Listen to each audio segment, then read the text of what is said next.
चक्रवाती तूफान ताउते की चपेट में आए बार्ज P305 और टग बोट हादसे में 86 लोगों की मौत हुई। आधिकारिक बयान के मुताबिक 86 लोगों के शव अरब सागर से बरामद हुए। इस घटना के 1.5 महीने बीत जाने के बाद भी कई पीड़ित परिवार ऐसे हैं जो आज भी अपने परिजनों के शवों के लिए या उनकी स्थिति के लिए परेशान है, ये जानने के लिए कि वो जिंदा है या नहीं, और अगर नहीं है तो कम से कम उनका शव तो उन्हें मिल ही जाए। इस घटना को 1.5 महीने का वक्त गुजर गया है, लेकिन मुंबई की सड़कों पर कई परिवार भटक रहे हैं। ऐसे ही ये 4 परिवार हैं। ये 4 परिवार पिछले 1.5 महीने से इस उम्मीद में बैठे हैं कि उनके परिवार का सदस्य, उनका परिजन, उनका बेटा, उनका भाई जो बार्ज P305 पर काम करता था वो सुरक्षित है या नहीं। अगर सुरक्षित नहीं है तो उसकी स्थिति क्या है, क्या उसका शव बरामद हुआ है, और अगर बरामद हुआ है तो आखिरकार इन्हें क्यों नहीं मिल रहा है। ये पहले व्यक्ति हैं रवि प्रकाश मिश्रा। रवि प्रकाश मिश्रा उत्तर प्रदेश के कुशीनगर के रहने वाले हैं। इनके भाई शिव कुमार मिश्रा इस बार्ज P305 पर काम कर रहे थे। शिव कुमार मिश्रा की कोई खबर नहीं मिल रही है। रवि प्रकाश मिश्रा के पिताजी को भी बुलाया गया था, उनका ब्लड टेस्ट हुआ, DNA टेस्ट हुआ, लेकिन अब तक उनकी पहचान नहीं हो पाई है और उनके भाई अभी भी मुंबई की सड़कों पर भटक रहे हैं। ये दूसरा परिवार है खोकन चंद्र दास, जो कि पश्चिम बंगाल के मिदनापुर जिले का रहने वाला परिवार है। ये बुजुर्ग पिता है जो अपने बेटे की तस्वीर लेकर भटक रहे हैं। इनके बेटे हैं पंकज कुमार दास। पंकज कुमार दास जहाज पर काम कर रहे थे। पिता 65 साल के हैं और इन्हें विश्वास नहीं हो रहा है कि 1.5 महीने बाद भी उन्हें ये नहीं पता कि उनका बेटा कहाँ है। इस प्रकार से तस्वीर लेकर ये भटक रहे हैं। ये जो तीसरा परिवार है ये बिहार से आया हुआ है। खतर शाह हैं पिता, जो कि कुर्ते में है, और उनके जो बेटे हैं प्रमोद कुमार, ये काम करते थे। प्रमोद कुमार की कोई खोज खबर नहीं है। बिहार के मधेपुरा जिले का रहने वाला ये परिवार है खतर शाह का, जो कि पिछले 1.5 महीने से परेशान है कि आखिरकार उनके बेटे की स्थिति क्या है। 15 दिनों से परेशान है कि आखिरकार DNA की रिपोर्ट क्या आई जिससे वो अपने परिजन की, अपने बेटे की पहचान कर सके। ये जो चौथा परिवार है ये पश्चिम बंगाल के नादिया जिले का है, तुलसीदास घोष। इनके बेटे हैं श्रीभाष घोष, और श्रीभाष घोष की ये तस्वीर देखिए जो कि बार्ज P305 पर काम कर रहे थे, और श्रीभाष की भी कोई खोज खबर नहीं है। श्रीभाष के माता पिता दोनों ही पश्चिम बंगाल से यहाँ मुंबई की सड़कों पर पहुंचे हुए हैं पहचान के लिए कि आखिरकार उनका बेटा कहाँ है। ये 4 ऐसे पीड़ित परिवार हमारे साथ हैं जो मुंबई की सड़कों पर भटक रहे हैं। इन्होंने मुंबई पहले कभी नहीं देखा था, समुद्र तो देखा ही नहीं था। इन परिवारों को यह भी नहीं पता था कि इनका बच्चा, इनका भाई आखिरकार जहाज पे क्या काम करता है। बस इतना पता था जहाज पर काम करता है, महीने की सैलरी मिलती है और 6 महीना 7 महीना जहाज पर रहने के बाद वो गांव आता है। इन परिवारों ने कभी मुंबई की भीड़ नहीं देखी, इन परिवारों ने कभी मुंबई की ट्रैफिक नहीं देखी, इन परिवारों ने मुंबई की जद्दोजहद, संघर्ष, भागती दौड़ती जिंदगी नहीं देखी, न कभी समुद्र देखा, न कभी जहाज देखे। आज ये परिवार मुंबई की सड़कों पर भटक रहा है इस उम्मीद में कि यहां से कम जब अपने गांव जाएं, परिवार के अन्य सदस्यों के बीच में जाएं, तो वो एक कुछ खबर लेकर जाएं। दुखद खबर ही हो, लेकिन कम से कम ये 1.5 महीने का दर्द खत्म होना चाहिए। मिश्रा जी हमारे साथ हैं। आपके भाई बार्ज पर P305 पर काम करते थे, सुपरवाइजर के तौर पर। हमें बताएं कि 1.5 महीने आपको क्या क्या झेलना पड़ा। सर सब जगह गए, जैसे हॉस्पिटल गए, एलोगेट पुलिस स्टेशन गए, सब लोगों को जो भी अधिकारी साहब हैं सबको फ़ोन कर रहे हैं। पहले मेरा DNA टेस्ट हुआ, 26 तारीख को हम आए। कोई उसके 15, 16, 17 दिन के बाद वो लोग बोला कि मैच नहीं हो रहा है सैंपल, घर से पिताजी को चाहे किसी और को बुलाइए। पिताजी भी आए 13 तारीख को, उनका भी DNA सैंपल लिया गया 14 तारीख को। आज सर 16-17 दिन हो गया है। आज रोज़ फ़ोन करते हैं, डेली सबको फ़ोन करते हैं।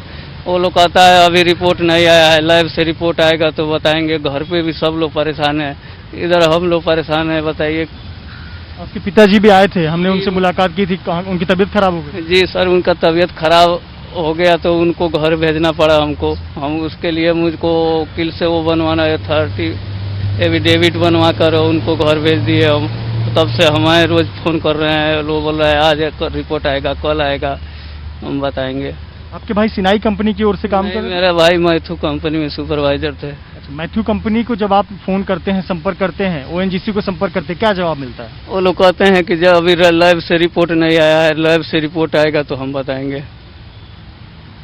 मुंबई में 1.5 महीने किस प्रकार का संघर्ष आप करना पड़ रहा है?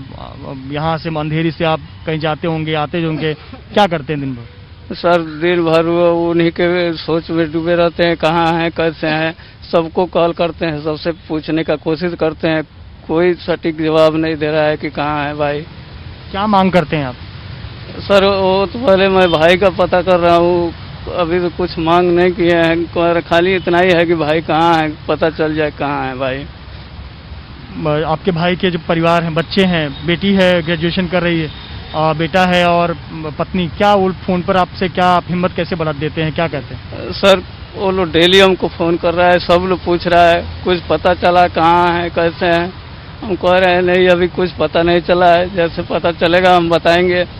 मान लीजिए वही 7 आदमी को सबको संभालते थे, घर पे कोई कमाने वाला नहीं है, कैसे क्या होगा कुछ समझ में नहीं आ रहा है सर। देखिए ये परिवार की स्थिति है कि उत्तर प्रदेश से कुशीनगर से काम करने आए थे इनके भाई और 1.5 महीने बाद भी कोई खबर नहीं है। देखिए पंकज, ये दूसरा परिवार है, पंकज कुमार दास की ये तस्वीर है और उनके पिता खोकन चंद्र दास जो कि हाथ में तस्वीर लेकर खड़े हैं। तबीयत खराब है, जिंदगी में पहली बार अपने गांव से निकले और मुंबई आए। हिंदी बोल पाते काका थोड़ा बहुत? क्या कब आए आप और क्या क्या तकलीफ है, क्या कैसे आप लोग ढूंढ रहे हैं अपने बेटे को? बेटे को ढूंढना, कंपनी में गया, हॉस्पिटल में गया, पुलिस थाना में गया। हाँ, तो अब मेरा ब्लड लिया, बोला डीएनए टेस्ट होगा। इसका पहले मेरा बेटा आया था, उसका ब्लड में बोला नहीं मिल रहा, तो तुम आ जाओ, तो मैंने आया। आज इतना दिन हो गया इधर आके बैठ गया है। हाँ, मुश्किल है, मेरा तबीयत खराब। उसका 3.5 साल का एक बेटी है, 22 साल का, उसका मुंह है, वो लोग भी रो रहा। इसलिए ये बोलेगा। स्वपन कुमार हमारे साथ हैं। स्वपन, हमें बताइए, आप पंकज की तलाश के लिए आप लोग यहाँ वहाँ भटक रहे हैं, क्या जवाब मिल रहा है आपको? जी, मैं पंकज कुमार तरफ से बोल रहा हूँ। मैं इनको साथ में लेकर आया। इन्होंने, उनका पिताजी है, इनको यहाँ पे लोकेशन बराबर मालूम नहीं है, मुंबई का कहाँ पे क्या कंपनी है, किधर डीएनए होता है। तो मैं यही बोलना चाहता हूँ, हम लोग यहाँ पे 1.5 महीने से रुका है, अभी भी डीएनए का कुछ रिपोर्ट नहीं मिला है। पहले इनका बड़ा लड़का आया थे, उनका डीएनए मैच नहीं हुआ, फिर कंपनी ने बुलाया इनको, फादर को लेके आओ, मैं इनको साथ में लेके आया। तो अभी 2 हफ्ते से ज़्यादा हो गया, इन्होंने बैठा है, तबीयत खराब हो रहा है, डीएनए का सैंपल लिया है, लेकिन अभी तक कुछ रिपोर्ट नहीं मिला है। अच्छा, आप लोग को कहीं जाना होता है तो आप कैसे क्या करते हैं, कंपनी क्या बोलती है? जब हम कंपनी में गया था, इनको लेके गए, तो कंपनी को पूछा था इनका क्या पेपर से सब्जी बताइए और दीजिए, तो उन्होंने कुछ जवाब नहीं दे रहा है। बोलता है पेपर सब भेज दिया है, दे दिया है हाथ में, लेकिन वो तो पानी में इनका लड़का जो गया था काम करने के लिए बार्च P305, तो वहाँ पे उनको क्या दिया नहीं दिया है हम लोग को पता नहीं है, घर में भी कुछ मालूम नहीं पड़ा। तो कंपनी ने ऐसे झूठ बोलता है।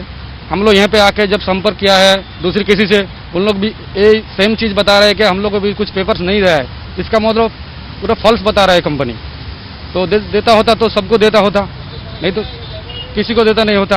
ओएनजीसी और कंपनी से क्या मांग करना चाहेंगे? हम चाहता है कि पंकज का जो एक छोटा लड़की है, इनको फैमिली को देखभाल के लिए अभी कोई नहीं है, और एक लड़का है वो भी खेती में काम करता है, लेकिन खेती में आपको मालूम है क्या मिलता है खेती में। तो हम चाहते हैं कि ओएनजीसी कंपनी को और महाराष्ट्र गवर्नमेंट को मैं बोलना चाहता हूँ, इनका फैमिली के बारे में थोड़ा सोचिए, जैसे इन लोगों को अच्छा दिन। अभी तबीयत खराब है, तो क्या आप इनको गांव भेजने का सोच रहे हैं, क्या सोचा है इनके बारे में? देखिए हम ऐसे कंडीशन में हैं, यहीं पे कंपनी को फ़ोन किया, ओएनजीसी वालों को फ़ोन किया, उन लोग बोलता है रुको रुको रुको, आप लोग को सब कुछ खाना दे रहा है, होटल दे रहा है, लेकिन यहाँ पे हम लोग खाना खाने आया नहीं, रुकने के लिए आया नहीं, अपने लड़का को ढूंढने के लिए आया। तो इनका तबीयत खराब हो रहा है, इतना हमको संभालने मुश्किल हो रहा है, कभी कभी इतना रो रो के बेहोश हो जा रहा है, तो ये हमको संभालना पड़ता है। ऐसा सिचुएशन में हम है। बिल्कुल ये स्थिति है एक पिता की कि 65 साल की उम्र में अपने बेटे के लिए मुंबई आए हुए हैं और बेटी की कोई स्थिति नहीं पता चल रही है और बहुत कठिन होता है। हिम्मत रखिए। बेहद कठिन पल है सभी पूरे परिवारों के लिए ये स्थिति है। हमारे साथ तीसरा परिवार है, ये खट्टर साह, जो कि बिहार के मधेपुरा जिले के रहने वाले हैं। आपके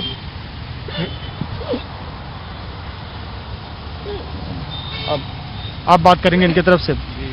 प्रमोद, आप हम उसका भाई बोल रहे हैं सर, ललन बोल रहे हैं सर। जब हम आए 21 को आए यहाँ पे 22 को, तो 22 को पहले कंपनी के पास गए, उसको बोले कि सर क्या हुआ, कैसे हुआ, मेरा भाई कहाँ है सर, क्या पता है उसका। तो बोले क्या कि मतलब बाज तो डूब गया है, उसका खोज खबर ले रहे हैं, जैसे ही आएगा हम आपको बताएंगे। उस रोज तो आए, उसके बाद सर गए कंपनी में ब्लड टेस्ट देने के लिए, तो वहाँ डॉक्टर साहब बोले कि 3 दिन के अंदर आप लोगों का रिपोर्ट आ जाएगा, जो भी होगा बॉडी में वो मिल जाएगा, और नहीं तो उसे और इसकी ऑपरेशन जारी है, अगर वो उसमें जिंदा होगा तो पर भी आपको मिल जाएगा।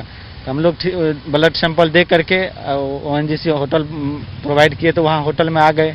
उसके बाद उसका वेट करते करते कंपनी को, ONGC को कॉल करते, सिनाई कंपनी को भी कॉल करते थे सर, और ONGC कंपनी को भी कॉल करते थे, तो वो बोलते थे क्या जो आएगा तो बता देंगे, आएगा तो बता देंगे, ऐसे करके वो टालते रहते थे। कुछ दिन बाद 15 से 18 दिन बाद वो बोले क्या जो आपका DNA सैंपल मैच नहीं हुआ है, तो या तो अपनी मम्मी या पापा को बुलाना पड़ेगा। तो बोले ठीक है सर।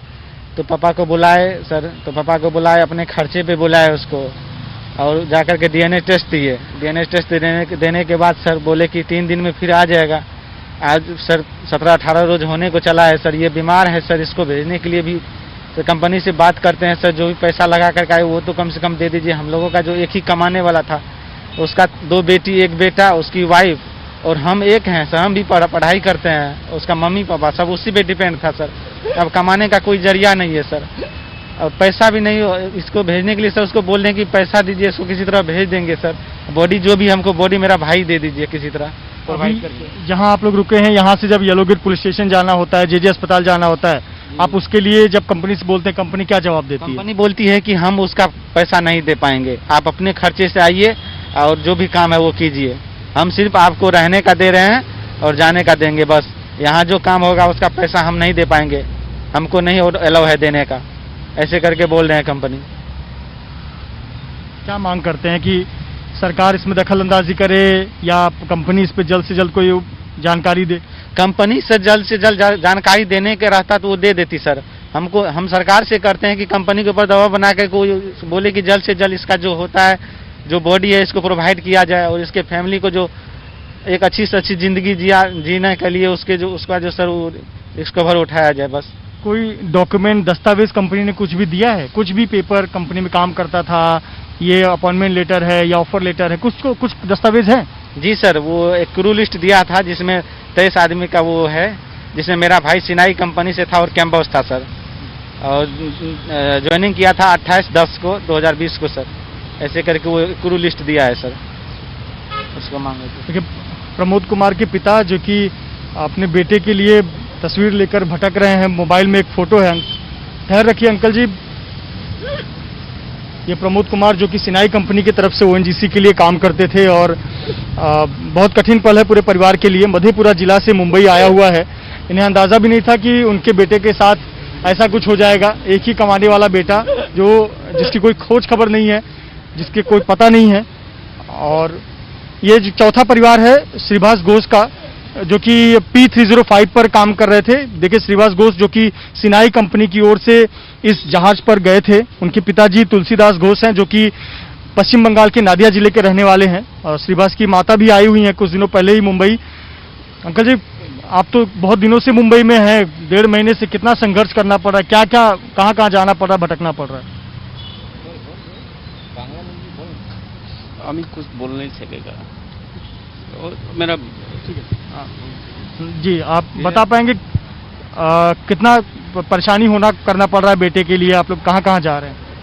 जा रहा है तो मतलब हम लोग तो JJ हॉस्पिटल में गया है, फिर पुलिस स्टेशन गया है, पुलिस हॉस्पिटल में गया है, सिनाई ऑफिस में गया है, लेकिन हम तो सबसे पहले कहना है ये बच्चा लोगों का 15 मई तारीख को छुट्टी होने वाला था, लेकिन ये लोग को उतारा नहीं गया है, ये लोग को जबरदस्ती बीच पे रखा गया है, तो हम लोग तो परेशानी में फंस गया है। तो अभी हमारा बात है क्या, जो 17 तारीख के बाद हम लोग ये पहले आया था श्रीवास घोष का डैडी, और उसका गांव का एक लड़का को लेकर आया था, तो वो आने के बाद 13 तारीख तक उसका डीएनए रिपोर्ट दिया था पहले आके, तो उसका मिला नहीं। तो उसके बाद हम उसको माइको लेके आए हैं। माइको लेके आए, हम भी 14 तारीख को ब्लड दिया है डीएनए के लिए। तो 7 आदमी दिया था उस दिन, तो 3 आदमी को डीएनए रिपोर्ट 4 दिन के अंदर अंदर मिल गया। फिर हम लोग 4 आदमी फंस गया है, हम लोग को अभी तक डीएनए नहीं मिला है। तो हम बोलेगा कि हमको जितने जल्दी हो सके हम लोग को ये परेशानी से दूर करें आप लोग। और फिर हमारा बच्चों का सैलरी का बिल नहीं, सैलरी बोल रहा है कि सैलरी चला गया, मई महीने का बाकी है, लेकिन हम लोगों का सैलरी पूरा तरह नहीं मिला है। अच्छा, और एक बात है क्या, कुछ अगला बगला पेपर हमारा पास कुछ नहीं है, ओरिजिनल नहीं हो तो हमको कुछ जेरॉक्स डुप्लीकेट तो हमको दे सकता है, वो भी कुछ हम लोग को नहीं दिया है। इंश्योरेंस के बारे में पूछ रहा है, बोल रहा है वो हमको नहीं जानता है, किसी पेपर के बारे में पूछता है, पेपर नहीं है श्रीवास का कोई भी। माता जी कभी कितने दिन पहले आप आए मुंबई? हिंदी बोल पाती हैं आप? अच्छा, ध्यान रखिए। देखिए, ये अलग अलग परिवार हैं और ये स्थिति है। कोई उत्तर प्रदेश के कुशीनगर का रहने वाला है, कोई बिहार का, कोई पश्चिम बंगाल का। अपने अपने बेटों के लिए, अपने अपने भाई के लिए कोई अस्पताल के चक्कर काट रहा है, कोई पुलिस थाने के चक्कर काट रहा है। कंपनी जवाब नहीं देती, अस्पताल में कोई जवाब देने वाला नहीं है।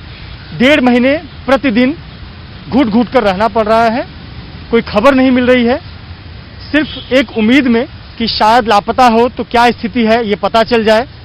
कम से कम जब अपने गांव लौटेंगे तो परिवार के अन्य सदस्यों को वो बता पाएंगे कि आखिरकार हुआ क्या।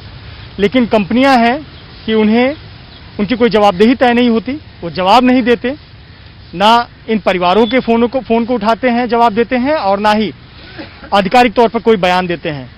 तो कहीं न कहीं इन परिवारों की यही अपील है कि 1.5 महीने का संघर्ष कम से कम खत्म हो और ये बताएं कि उनके परिवार के बच्चे कहां हैं। कैमरामैन धर्मेंद्र पांडे के साथ मृत्युंजय सिंह, एबीपी न्यूज, मुंबई।